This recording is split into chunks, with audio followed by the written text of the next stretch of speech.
Boa noite a todos. Inicialmente eu gostaria de agradecer o convite da Universidade Federal da Paraíba, do professor Nelson, dizer que é um grande prazer estar aqui, cumprimentar também meu colega de mesa, o Sargento Pereira, e dizer que foi com alegria que eu recebi o convite para debater esse tema, que para mim hoje é um tema que tem que estar nas pautas das discussões acadêmicas, não só das discussões políticas, mas também das discussões acadêmicas, que é a desmilitarização e a unificação da polícia brasileira.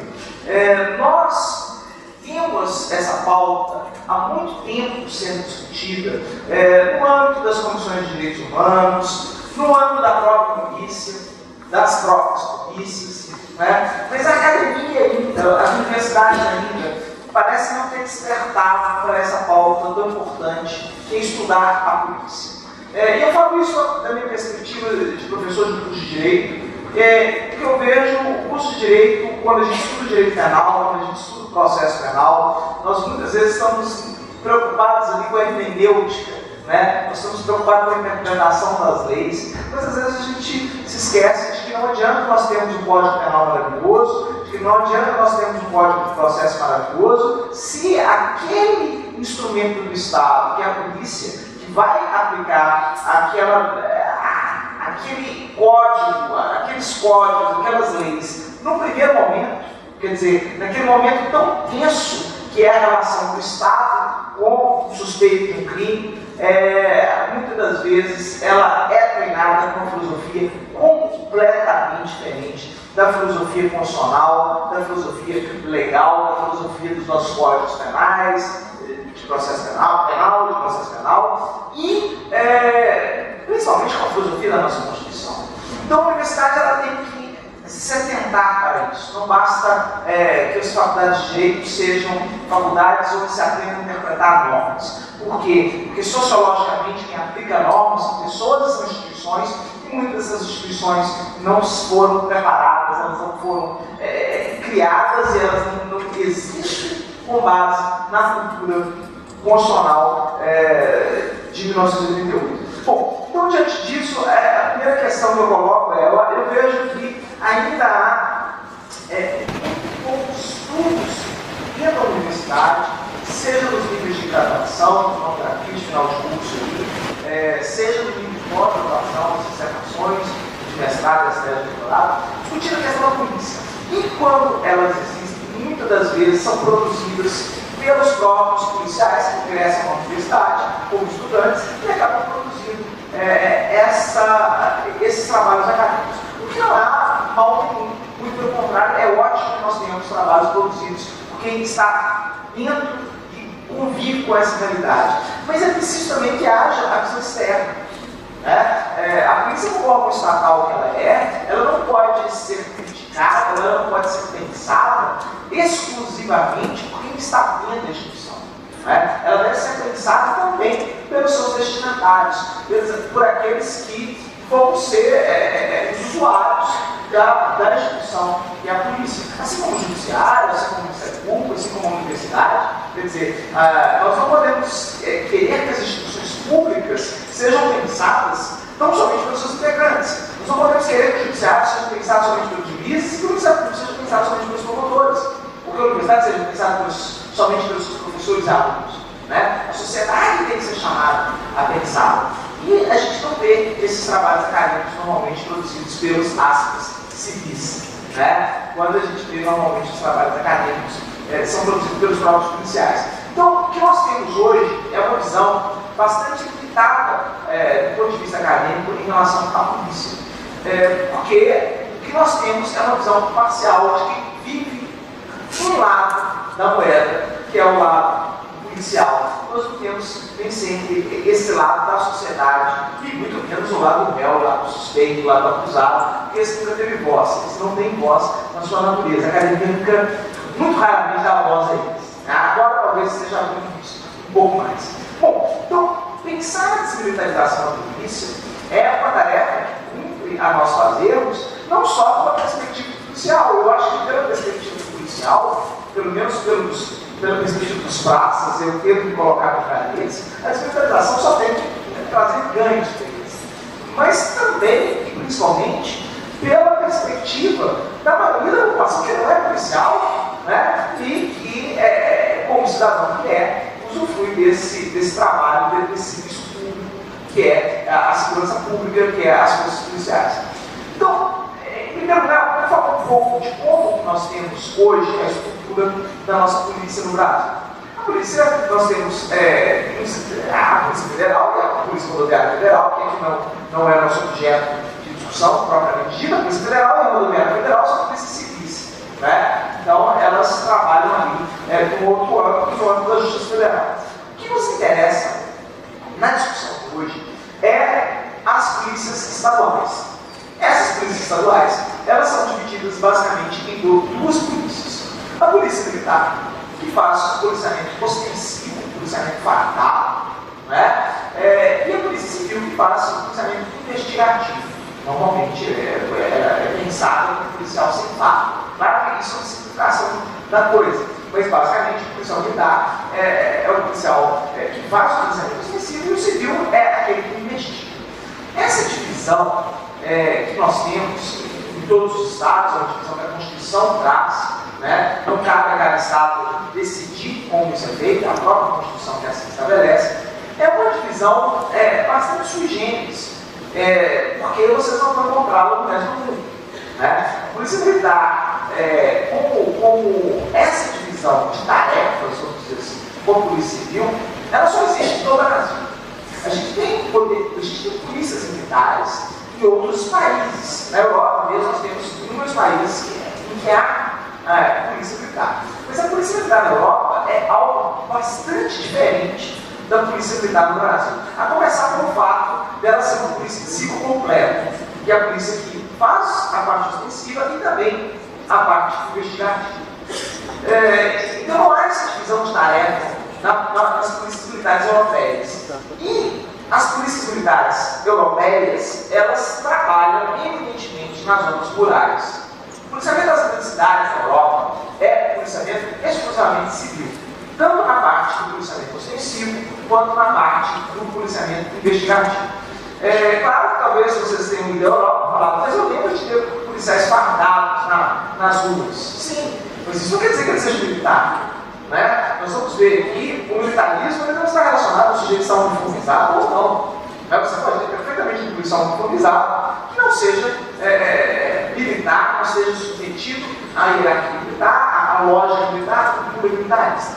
Então vocês vão ver o seguinte: existem polícias militares nos outros países, mas essas polícias militares normalmente elas ficam restritas à atuação delas às zonas rurais, até porque elas vão funcionar também como um instrumento auxiliar das Forças Armadas no caso de invasão estrangeira. Daí a necessidade de um militarismo. Né? Agora, nos grandes centros urbanos, vocês forem nas grandes cidades europeias, vocês vão ver polícias militares, o policiamento é evidentemente policiamento civil. Tá? Eventualmente, você pode ter uma polícia militar aqui atuando em operações especiais, em situações mais extremas, onde ela é convocada, mas de uma maneira geral, nessas grandes cidades, ela é aquartelada. Ela não faz as atividades de policiamento urbano constantes do dia a dia. Esse policiamento, então, é destinado à polícia civil. É uma polícia 100% civil de ciclo completo. Ela faz não só a parte do policiamento ostensivo, quanto do investigativo. Isso é assim em qualquer grande cidade do mundo ocidental, né? E, é claro, há países que não há sequer a existência da polícia militar. Se vocês pegarem, por exemplo, os Estados Unidos e a Inglaterra, as polícias lá são 100% civil. Eles não conhecem a figura do policial militar. Isso não existe para eles. Né? Eles fazem uma separação bastante rígida entre o militar das Forças Armadas, das Forças Armadas de segurança estatal, e a polícia como instrumento de segurança pública. Não só no seu treinamento, mas na sua própria filosofia, na sua própria lógica de existência. Então vocês vão ver que o nosso modelo é um modelo sui generis. Né? Um modelo que nasce, inclusive, historicamente, com a ditadura militar brasileira. Não que não existisse polícia militar no Brasil antes. Existia. Polícia militar, desde de Dom João, já existia polícia militar no Brasil. A questão não é essa. A questão é, a polícia militar, tal como ela existe hoje, com essa separação de atribuições em relação à Polícia Civil, com esse esvaziamento do policiamento civil, ela foi criada, formulada na ditadura militar brasileira. Por quê? Qual que era a lógica disso? Como os militares estavam no poder, eles precisavam com a mão na mão nas ruas, precisavam ter um controle sobre a população, entre aspas, sobre os subversivos, né, sobre as ameaças que existiam na cabeça deles, que sejam, mas eles queriam manter o controle da população. E esse controle da população, para ser feito, foi se esvaziar da Polícia Civil, que tinha funções, tinha atribuições de policiamento ostensivo também, né, policiamento de rua, e passou-se esvaziou-se a Polícia Civil, de forma que chegou a Polícia Civil. A Polícia Civil foi bastante esvaziada das suas atribuições, e a Polícia Militar, por outro lado, ela saiu dos quartéis, ela foi para as ruas, ela foi fazer o policiamento ostensivo, o policiamento do dia a dia, e aí os militares, as Forças Armadas, que estavam no poder, estavam controlando aí o país, eles tinham ali um comando bem forte, bem efetivo sobre aquela força policial. É claro que essa promiscuidade entre Forças Armadas e polícia não é boa para o policial, efetivamente, e para o cidadão ela também não é boa. Né? Ela talvez seja boa para as Forças Armadas, porque eles vão ter ali um número de policiais que, de certa forma, lhe devem, não diretamente, mas indiretamente, lhe devem obediência, que é uma mão de obra, vamos chamar assim, de reserva muito grande, é uma mão de obra gigantesca. Você imagina o tamanho da Polícia Militar, né? E o Exército, a Constituição diz que a Polícia Militar é força auxiliar, e ainda tem esse problema, coloca a polícia numa posição hierárquica bastante desprivilegiada em relação às Forças Armadas, e eu não vejo absolutamente hierarquia nenhuma entre Forças Armadas e polícia. O que há é uma divisão de tarefas completamente diferentes. Um faz policiamento urbano, o outro faz atividade voltada à defesa de fronteira, defesa de guerra, etc. E coloca a polícia como se ela fosse, digamos assim, algo auxiliar, algo menor em relação a essa função do Exército. Por quê? Porque foi ideologicamente concebido pelas Forças Armadas.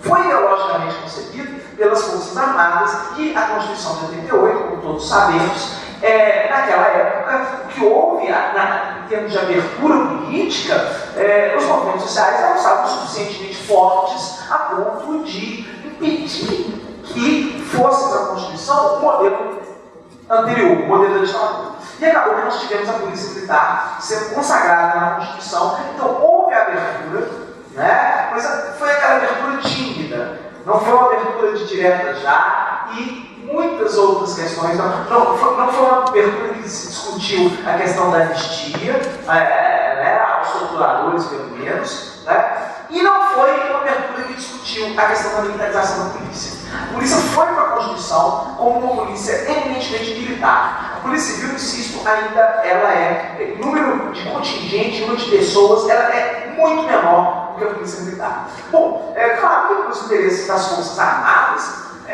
fazia todo sentido, né? Você ter ali a Polícia Militar ainda militarizada, como força auxiliar do Exército, o que para eles é bastante cômodo.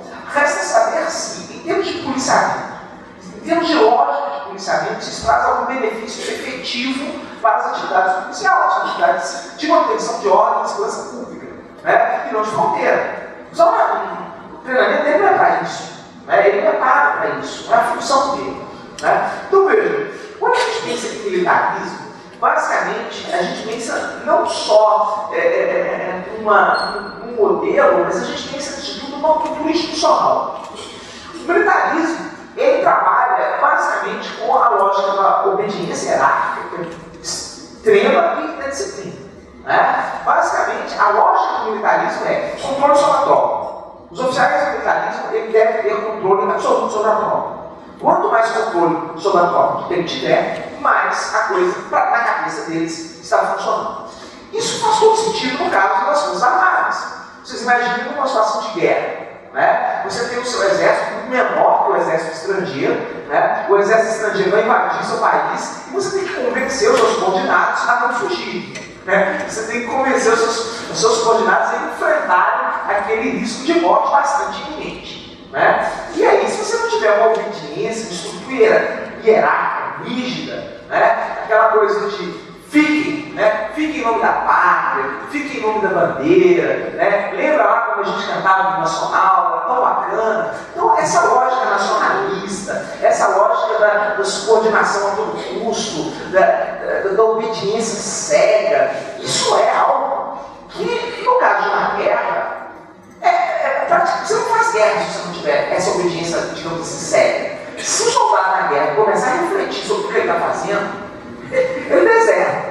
E na maioria das vezes ele vai desertar.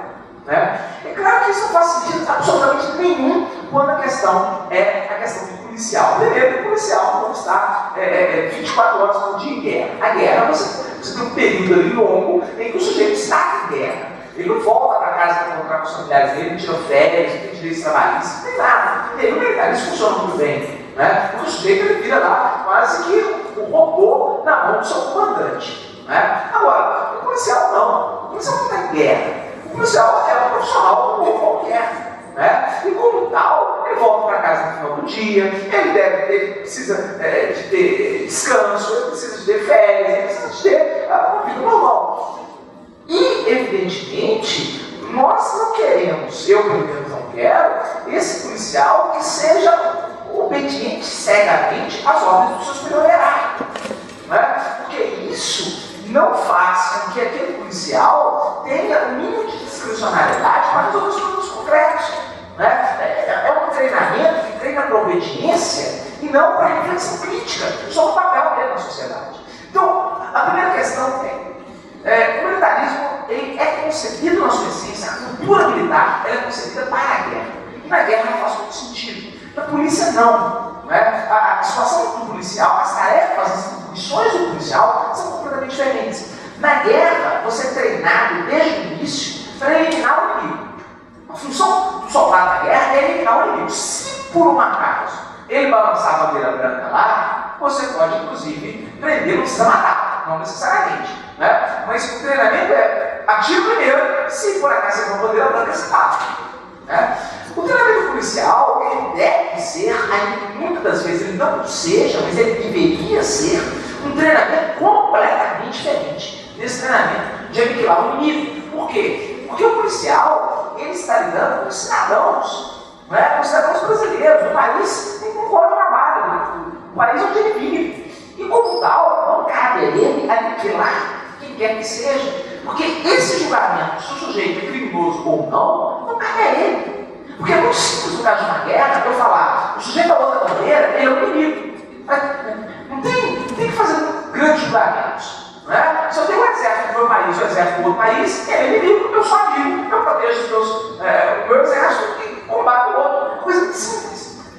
No caso de cidadãos brasileiros, não existe essa dicotomia tão simples. Quem vai separar essa figura do criminoso e do cidadão que cumpriu as normas que nós criamos democraticamente é quem? O judiciário. E ele só faz isso a posteriori. Não tem como ele fazer isso no momento em que o sujeito está sendo atuado. Né? Então, na verdade, o policial, o treinamento dele não é para eliminar, nem para combater, né, como a gente vê essas metáforas da guerra sendo utilizadas na guerra às drogas, o combate ao crime organizado, todas essas metáforas terríveis, né, porque usam uma terminologia de guerra, o problema não é um problema de guerra, é um problema de segurança pública.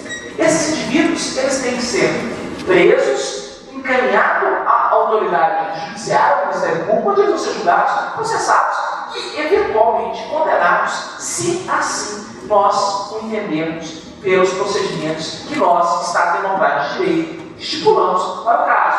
Se nós abdicarmos disso e resolvermos dar a cada policial o poder de julgar quem é o bem e o mal, quem é o certo e o errado, né? Nós vamos dar a ele não só uma carteira de policial, mas uma carteira de promotor de justiça e uma carteira de juiz de direito e uma carteira de desembargador também. Porque ele vai olhar para o sujeito, vai fazer a prisão, mas ele também vai acusá-lo, vai julgá-lo, vai condená-lo e, eventualmente, se ele fizer um recurso também, ele online, ele já interfere no recurso. No máximo, ele conversa mais com dois amigos ali, para fazer uma turma julgadora, né? E já interfere no recurso. Então, obviamente, o Estado Democrático de Direito não pode dar autoridade absoluta para ninguém. Ninguém tem autoridade absoluta no Estado Democrático de Direito. Né? Os ministros da Suprema Corte só acham que estão provocados. Eles não podem revogar processo. Né? O presidente da República não tem poderes absolutos, o legislativo não tem poder absoluto, ninguém tem poder absoluto no Estado Democrático de Direito. E, evidentemente, o judicial também não pode ter. É por isso que ele deve ser treinado para cumprir a lei, cumprir a regra. E a regra do Estado Democrático de Direito não é aniquilar, não é combater, não é destruir. A regra do Estado de Direito é prender os eventuais suspeitos, encaminhá-los pelo julgamento do Poder Judiciário. Né? É claro que essa lógica democrática, essa lógica que pressupõe uma divisão de tarefas, essa lógica que pressupõe uma burocracia, ela muitas das vezes é vista como um empecilho para o, aspas, cumprimento da justiça, ou para que a justiça, aspas, seja feita. Né? Justiça de quem? Quando eu falo justiça seja feita, eu estou me referindo a justiça de quem? A justiça que o policial considera melhor, pelas regras da cabeça dele. Né? Então, é óbvio que a ideia de um Estado Democrático de Direito, ela pressupõe divisão de tarefas. E isso pressupõe, evidentemente, uma polícia treinada não para fazer, aspas, justiça, ou não para combater, aspas, o inimigo, até porque ela não sabe se ele é inimigo ou não, ela não tem a função de julgar, não é atribuição do policial julgar ninguém. Né? A atribuição dele é, diante de um flagrante, diante de uma situação em que está sendo praticado um crime, cabe a ele impedir que aquele crime continue sendo praticado, ou impedir que aquela violação continue sendo praticada, encaminhado para as autoridades. O papel dele como profissional já acabou. Se ele insistir em fazer qualquer outra coisa além disso, ele já deixou de ser policial há muito tempo. E aí, muitas vezes, ele chegou, ele virou, digamos assim, colega do bandido que ele estava tentando reprimir, porque se ele descumpre lei, e o bandido é preso justamente por descumprir lei, ele se guarda aí, e ele se torna bandido também. Bom, então, em última análise, o militarismo, quando ele trabalha com essa ideia do cumprimento sério da ordem, muitas das vezes o policial, o praça, é obrigado, eventualmente, ou é constrangido, talvez não obrigado, mas constrangido, muitas das vezes, a praticar abuso de autoridade por parte dos superiores, a praticar ilegalidades por parte dos superiores. E isso não é bom para ninguém. Né? Há uma certa lenda de que se nós acabássemos com o militarismo, haveria um aumento da corrupção por parte da polícia, porque seria difícil controlar a polícia, já que não haveria obediência hierárquica, aquela obediência cega a ordens, etc, etc. Nada mais falacioso do que isso. Isso é uma balela, isso é uma falácia. Né? O que combate a corrupção, o que combate a abuso de autoridade, o que combate a ilegalidade por parte de policiais é uma corregedoria forte, de preferência com controle externo. E controle externo não depende só da polícia, não. Depende do Ministério Público, depende do Poder Judiciário, todos os órgãos públicos deveriam ter controle externo.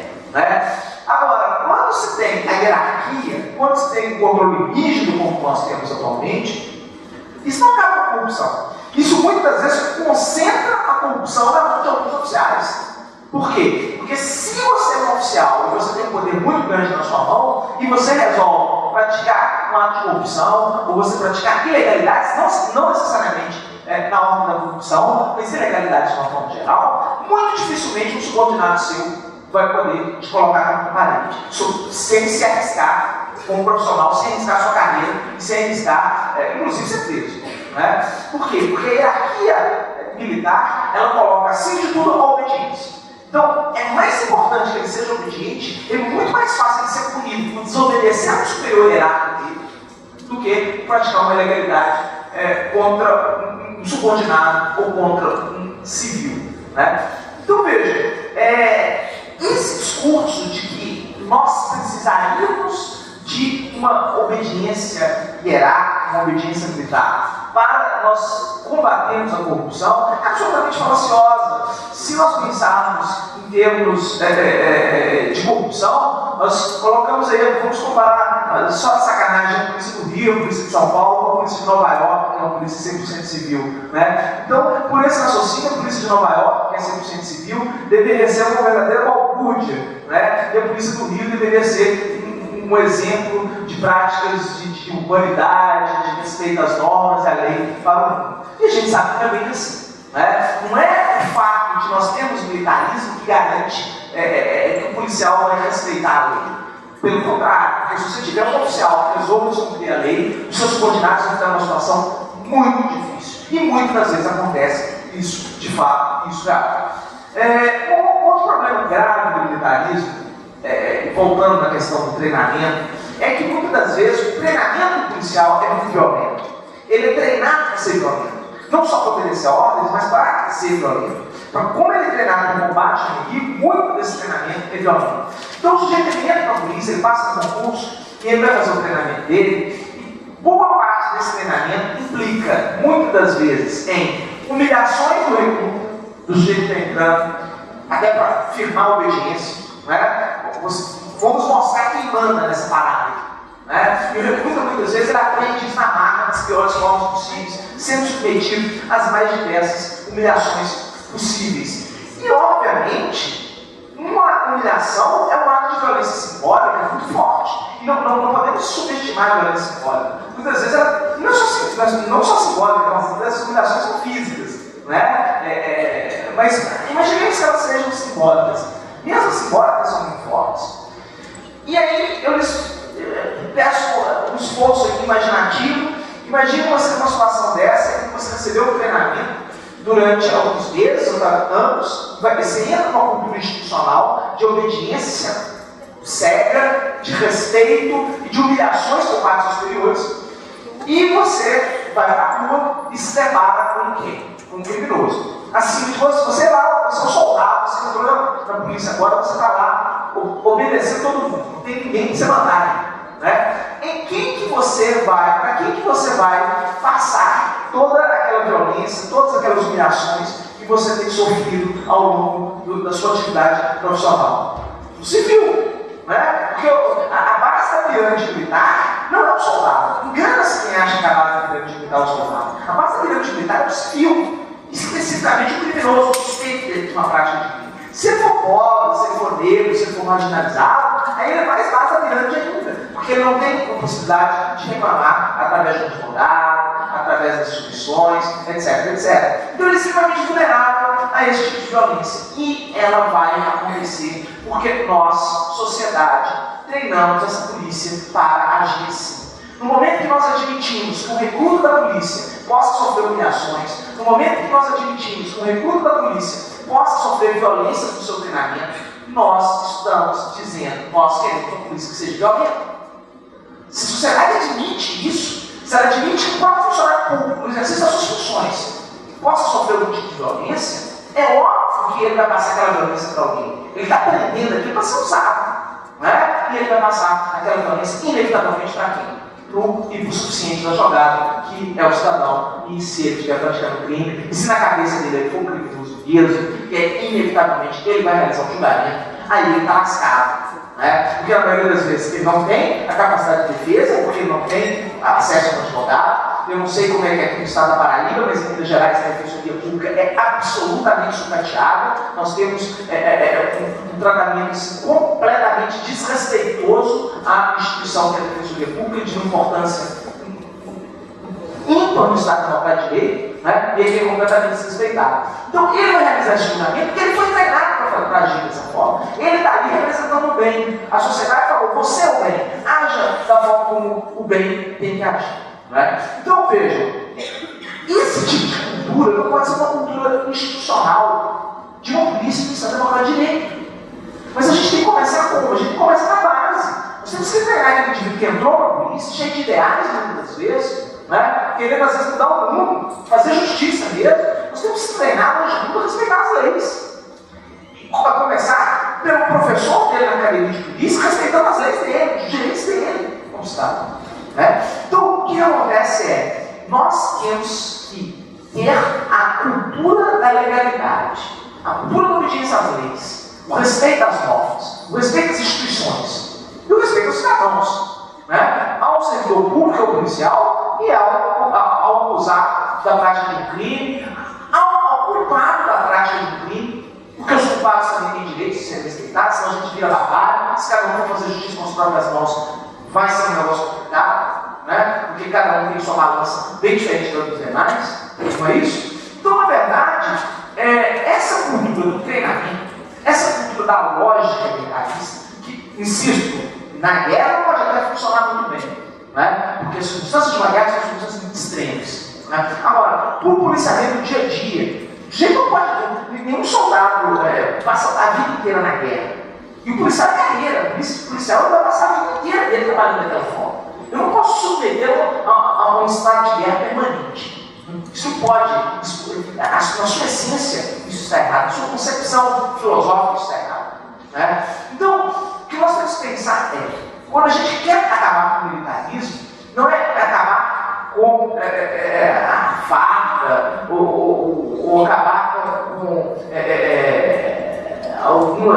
ou acabar com os diabos. A gente acha que acabar com o militarismo é fazer a polícia desarmada, é óbvio que não tem nada disso, a polícia dos Estados Unidos anda armada normalmente, usa armas, etc. Mas é uma polícia que é treinada, antes de tudo, para respeitar a legalidade.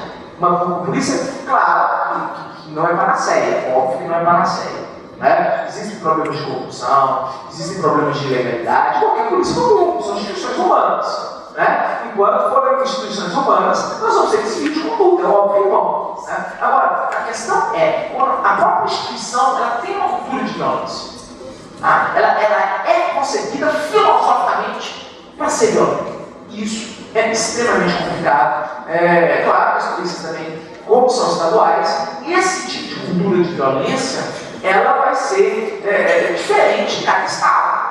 Né?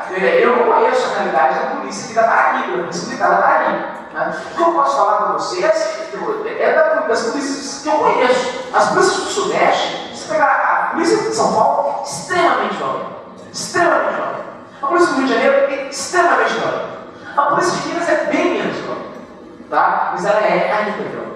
Ela é violenta. É claro, tem a desproporção do tamanho das cidades também.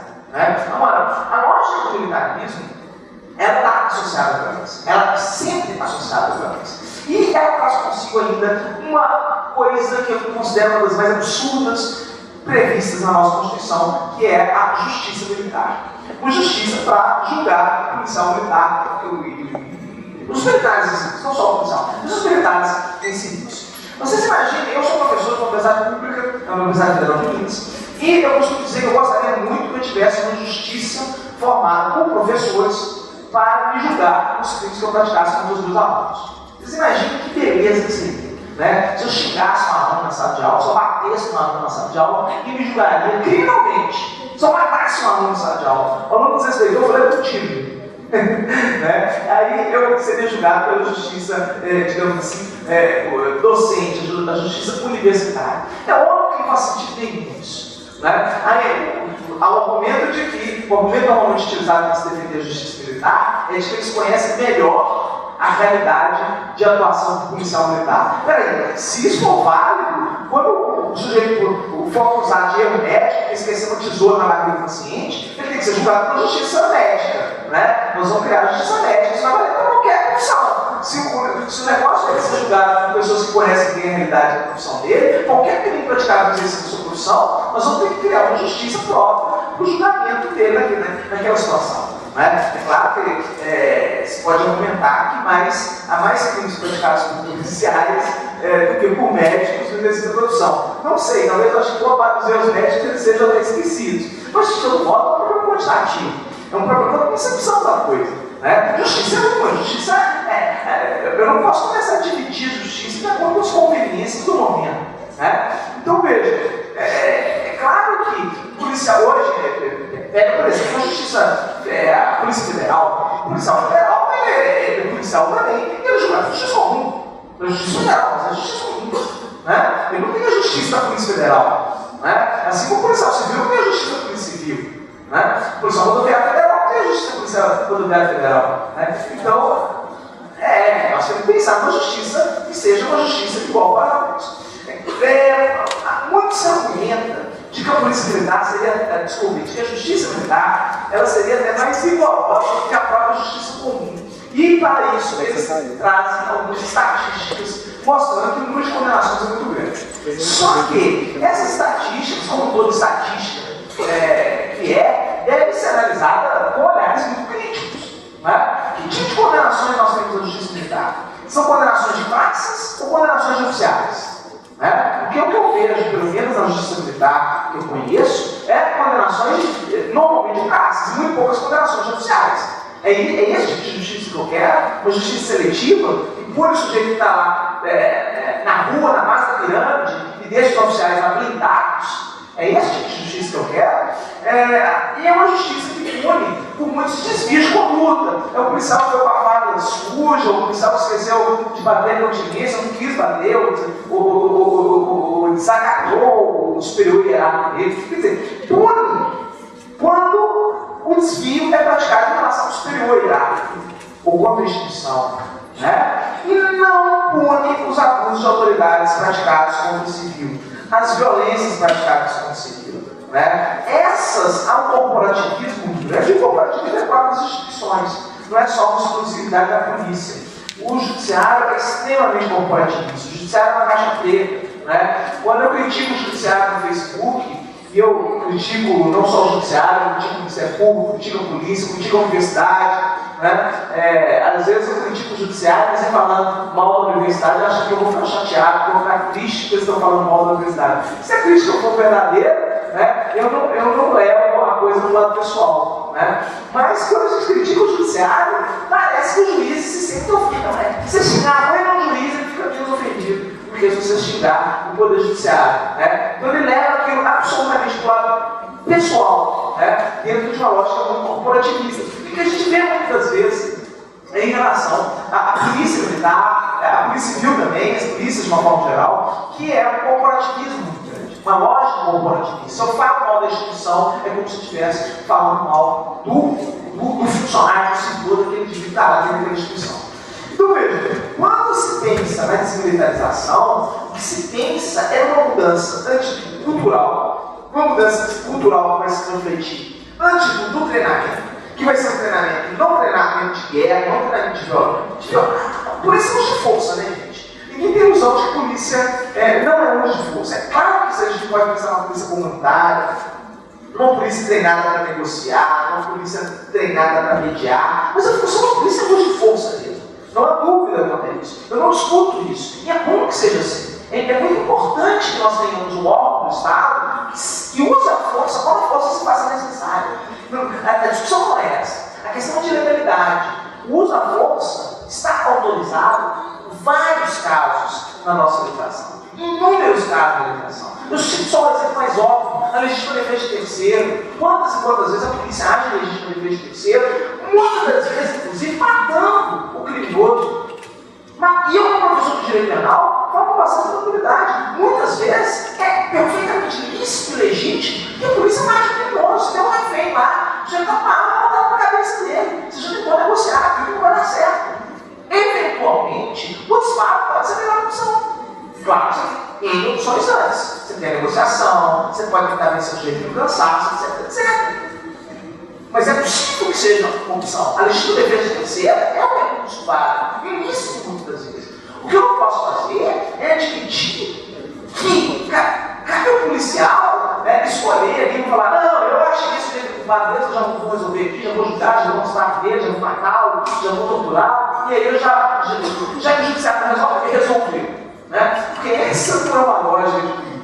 Essa é uma lógica de milícia, essa é uma lógica de grupos paralelos, essa é uma lógica de isso não tem profissionalismo nenhum. Né? Isso não tem profissionalismo nenhum. Se eu chegar para um aluno e falar assim: não, você tirou 10 da minha prova, mas eu pela sua cara vejo que você deve ter colado, você não estudou nada, você não sabe nada da matéria, eu vou te dar 3 aqui que você seja reprovado. Todo mundo vai para mim e fala assim: pode ser justo, todos os colegas podem saber que essa pessoa está me tirando e colou, mas todos vão repetir e falar: você errou, você foi arbitrário, você foi abusivo, e fui. Porque eu respeitei as regras do jogo. E está contra a direita é respeitar as regras do jogo enquanto o jogo está sendo jogado.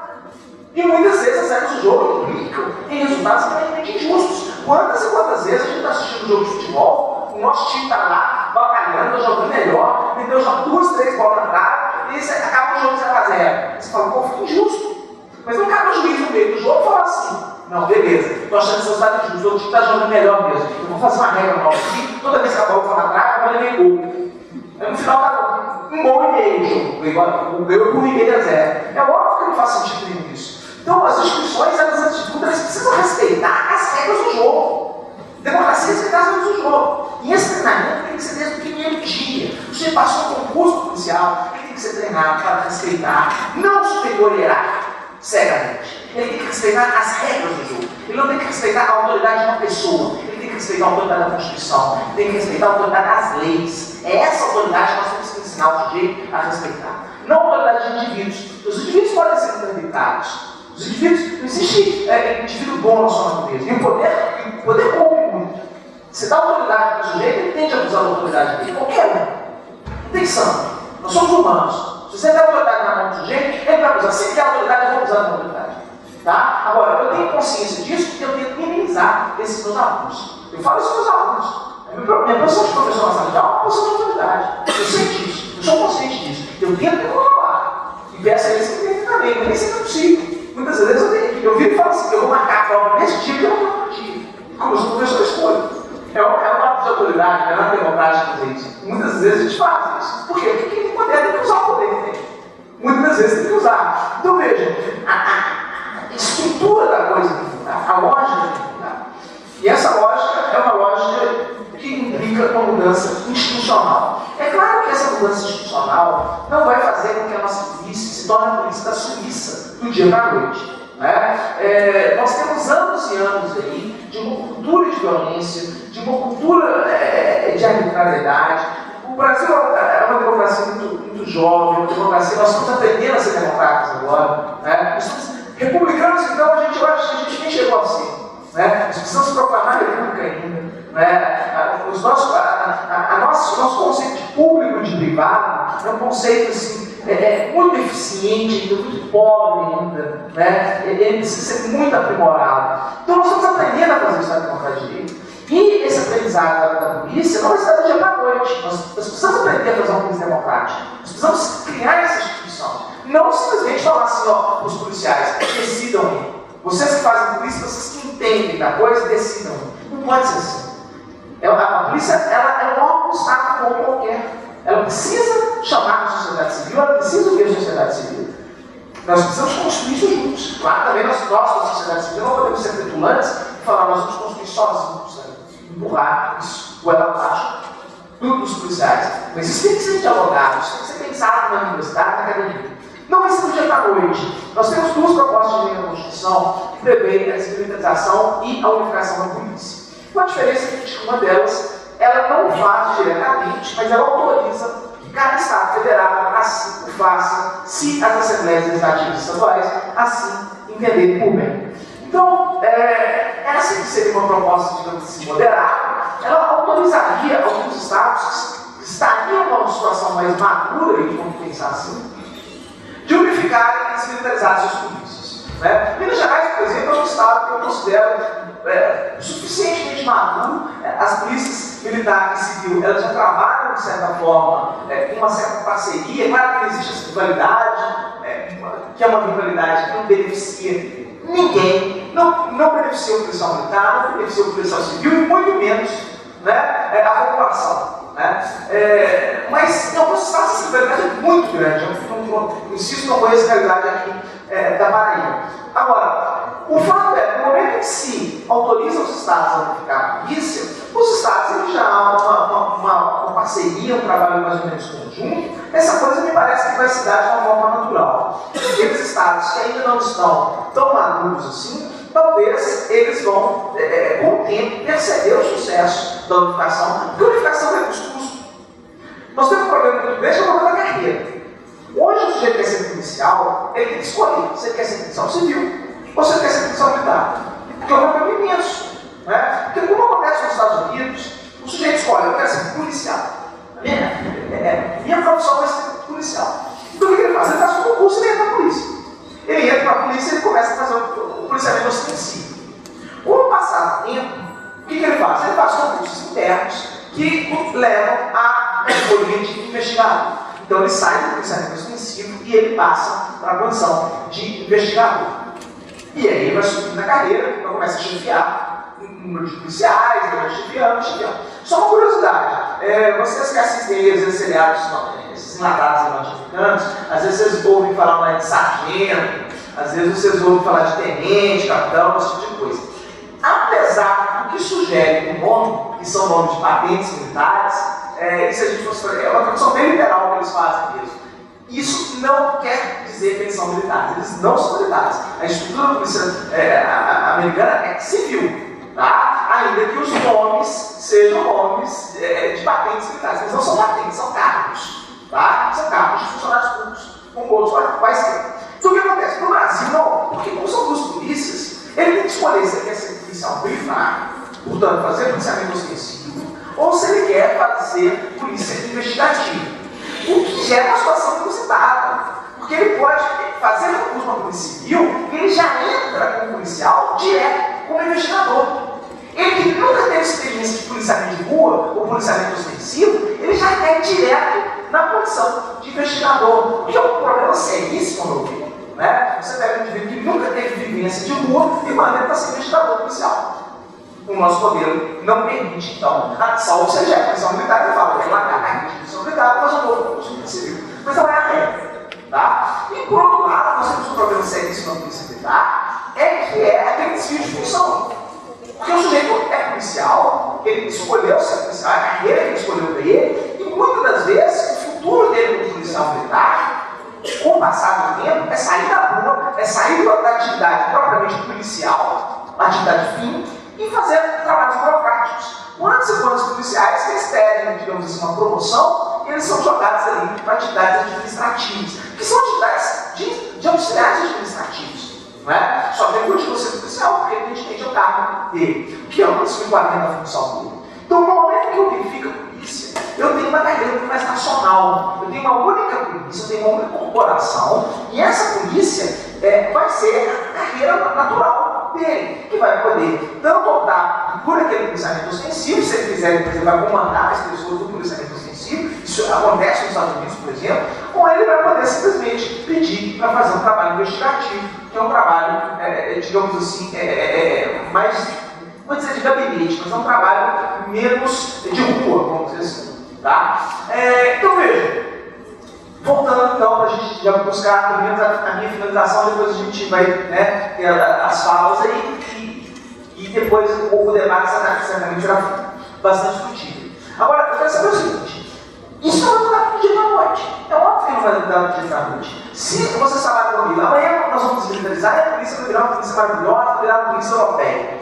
É claro que não. Mas ela tem que ser tomada. Isso é um trabalho de longo prazo que em algum momento nós vamos ter que conversar. Não dá para a gente adiar mais isso. Nós adiamos em 88. Era a Constituição da redemocratização que nós deveríamos ter feito isso. Um Estado democrático deveria ter rejeitado a possibilidade da polícia militar. Não é? Ele deveria ter colocado uma polícia 100% civil. Mas não fizemos naquela época. Em algum momento nós vamos ter que fazer. Sob pena da gente manter esse modelo institucionalizado, militarista, com suas lógicas. Eu fico me perguntando para que um policial tem que aprender a marchar, bater continência, saudar a bandeira, cantar hino nacional. O que esse nacionalismo pode trazer de melhorias para o combate à criminalidade?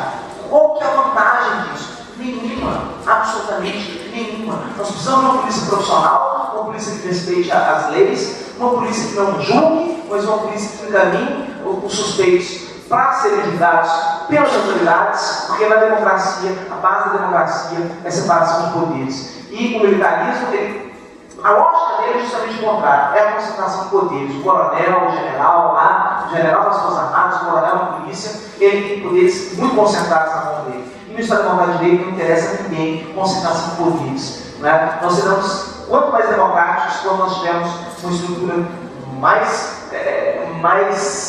digamos assim, livre e, antes de tudo, que nós tenhamos não robôs na mão de comandantes, mas que nós tenhamos policiais críticos que respeitem a lei e façam cumprir a lei de forma crítica e autônoma e sejam, antes de tudo, talvez não seja demais sonhar, talvez até humanistas e saibam ver bem aquela realidade que eles vivem. Bom, era isso. Mais uma vez agradeço o convite, foi um prazer imenso estar aqui com vocês e me coloco à plena disposição para o debate depois no final. Muito obrigado.